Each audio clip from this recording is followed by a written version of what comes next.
The Source. Première partie, driemaal is scheepsrecht. 3 fois, c'est la loi en navire. Les gens, c'est une tragédie qui est en train de se développer, aussi triste que la musique que vous venez d'entendre. Au cas où ça ne vous intéresse pas, si dans un futur proche, vos fils et filles seront marchandés sur des marchés d'esclaves extrêmement raffinés, là, je vous conseille de pousser le bouton stop de cette vidéo-série. Au cas contraire, continuez de vous y intéresser jusqu'au tout dernier mot de la même. Vidéo-série à suivre, d'ailleurs. Par le mot genre, je veux dire ici spécialement pour la problématique en vue, d'une part ceux qui s'appellent soi-même les gens de la rue, les ordinaires, et d'un autre côté, ces individualistes plutôt cognitifs qui ne veulent plus être considérés comme élites, ayant été qualifiés pourtant au cours des dernières années par l'épitaphe bien pensant du Goeders Goedmensch, ce qui sonne encore un peu élitaire. Commençons par un bond en arrière de 2000 ans. Là, 2 types de Homo sapiens se trouvaient côté à côté dans ce système de civilisation brutalement efficace que fut le Rome antique. Le premier groupe vivait de pain et de jeux, leur présenté par des politiciens de l'époque corrompue. Le deuxième entretint un mode de vie superficiellement plus délicat, plus culturel, plus sophistiqué, et chaque exemplaire de ces 6 vestes, de ces citoyens, en rêvait de faire au minimum, une fois dans sa vie, un pèlerinage vers 2 villes.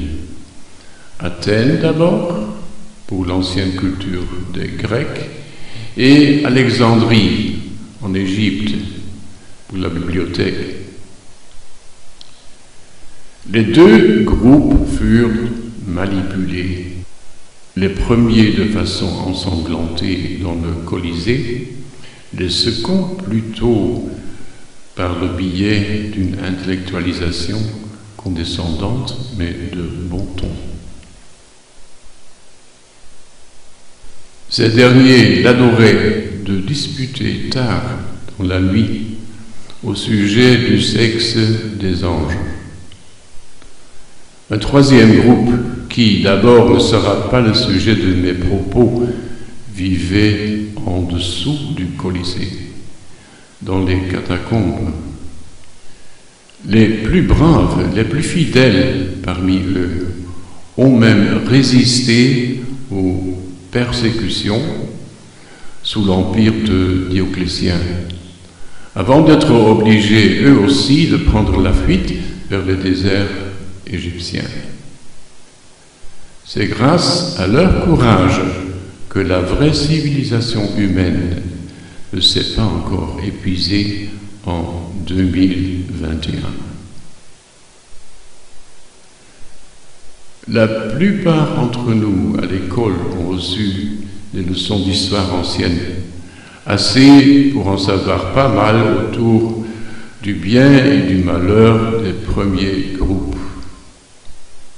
Ce qu'on ne peut pas espérer pour ce qui concerne la 3e section, celle des catacombes et des anachorètes dans le désert. À l'âge de 18 ans, lorsqu'on nous a remis un diplôme ou un certificat d'un quelconque secondaire, nous nous sentions bien élevés au-dessus de ces populations du temps de Hérode et de Néron. puisque nos professeurs n'avaient pas cessé de nous faire ingurgiter que notre actuel système d'une démocratie parlementaire, avec ou sans royauté bien-aimée, fut le comble de performance au point de vue civilisation humaine. Moi, j'ai eu le temps et l'occasion de commencer à comprendre que là, nos professeurs zélés se soient trompés. La mélodie mélancolique que vous venez d'entendre, je l'ai conçue au cours du dernier championnat inter-européen de football en juin 2021, au milieu de la 3e vague Corona. Comme au temps du Colisée, là aussi évoluaient deux types de notre fameux Homo sapiens. D'abord, ceux qui se laissaient entasser sans réserve avec cet esprit de compétition entre les nations, se saoulant de bière et de vin bon marché, et en second lieu, ceux qui prenaient leur distance, souvent comme prolongation d'un même scepticisme à l'égard des sottises Covid. Moi, je fus et je suis l'un d'eux, ayant toutefois un côté prononcé d'ambiguïté en ce contexte, au niveau des sentiments et même d'attitudes exprimées. J'apprécie leurs congrès, leurs rencontres et leurs intentions, sans pouvoir me défaire de cette affliction qui me fait sentir souvent mal à l'aise en éprouvant dans ces milieux une ressemblance, un parallélisme avec l'Alexandrie de l'époque romaine. Je donne un exemple. Presque chaque année, je voyage vers l'Autriche pour y assister aux explications que donne l'Américain James Hurtak, inspiré par Métatron.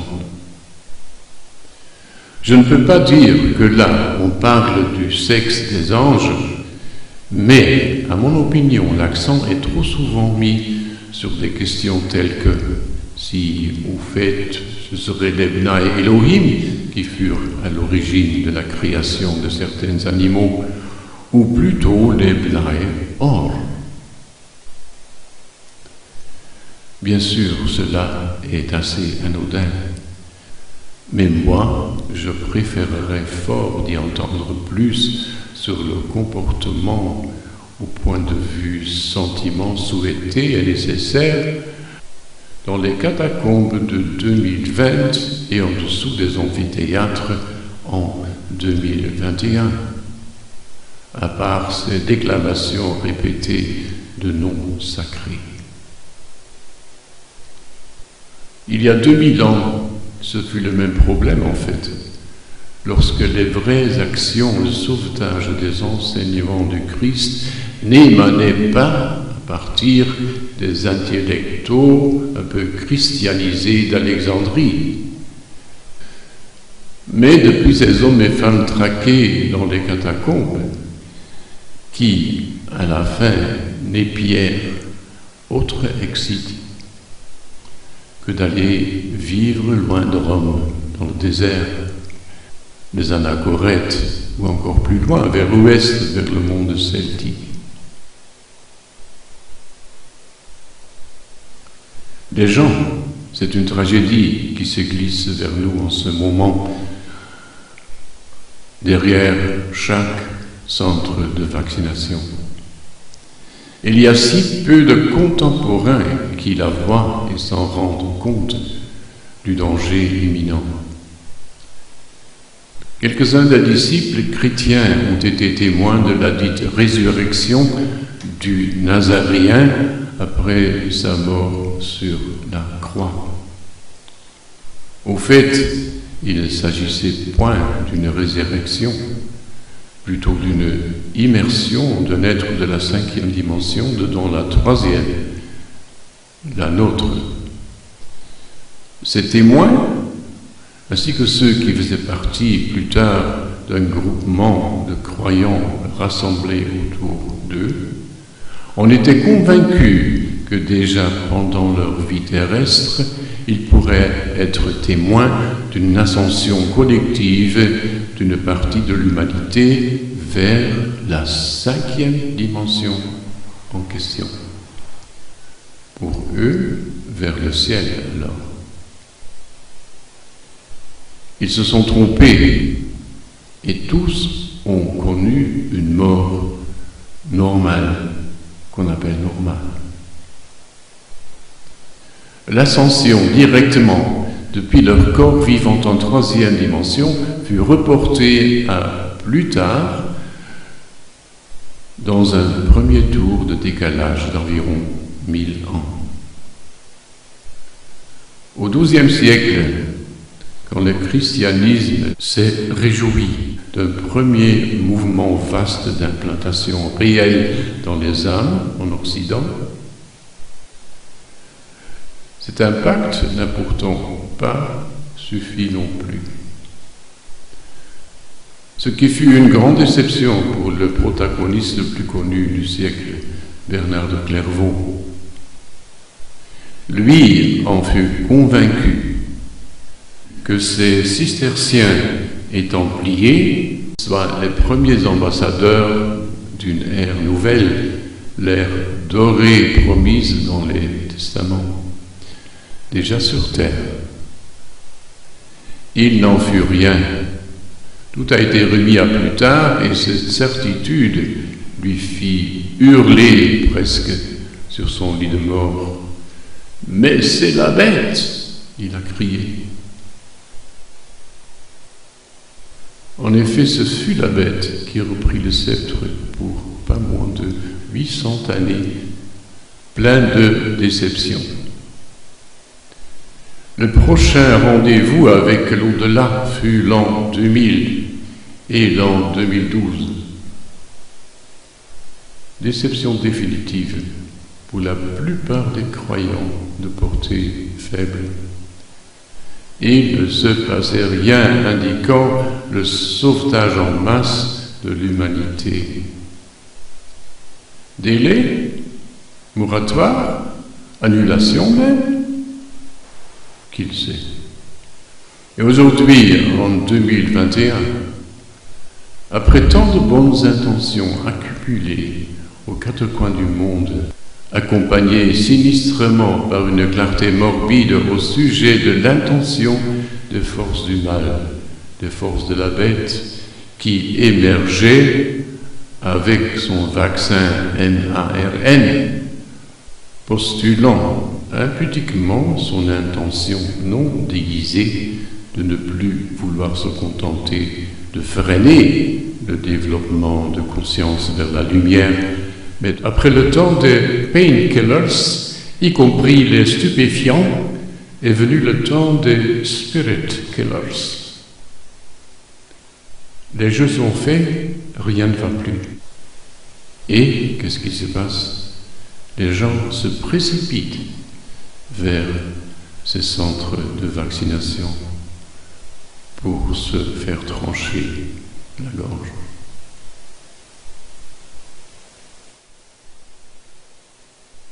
Mail to the source. 1, 2, 3. Premier siècle, 12e siècle, 21e siècle. 3 fois, c'est droit en navire, comme on dit en Flandre. Il circule 3 explications sur ce proverbe. La première, quand on échoue 2 fois, il faut mettre tout sur sa 3e chance et ça va planer, ça va réussir. Deuxième explication, lorsqu'un matelot avait fait une gaffe, on le frappait 3 fois. On le frappait 3 fois avec un bâton. Troisième explication. Après la mort d'un matelot en pleine mer, 2 autres le balançaient par-dessus le bastingage, le parapet, en criant « 1, 2, 3 » comme Dieu le veut. Alors, source, une réponse, s'il vous plaît.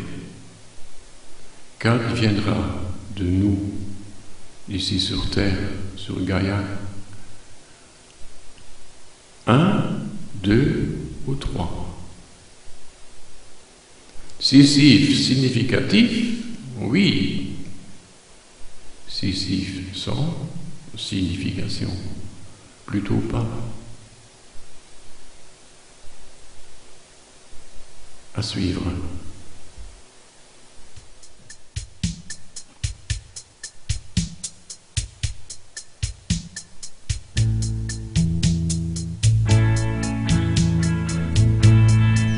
On s'est laissé séduire, devenir et revenir vers ce chantier dont nous ont raconté nos sages vénérés qu'ils cachent trésors sacrés.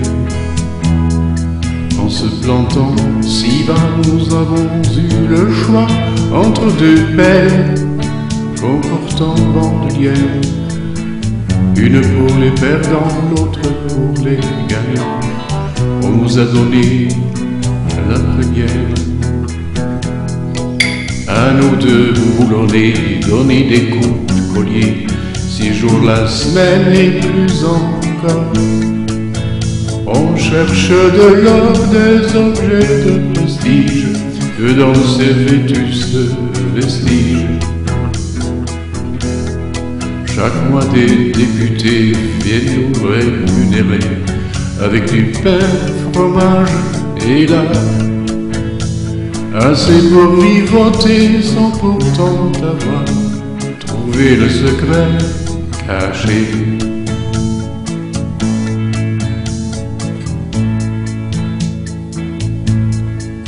On y vient d'inventer des papiers imprimés qui représentent leur valeur d'or d'emblée, n'ont pas pu empêcher depuis de remarquer que la nos revenus en pain et la fumée subitement ont diminué, tandis que les bedaines des messieurs députés ont pris d'ampleur démesurée. À nous de continuer, donner des coups de collier, 6 jours la semaine, mais plus encore, pour chercher de l'or, des objets de prestige dans ces délabrés vestiges. Et quand ces députés viennent nous rémunérer avec leur pain, fromage et lard, la deuxième rancune sera bien de n'avoir trouvé le trésor sacré.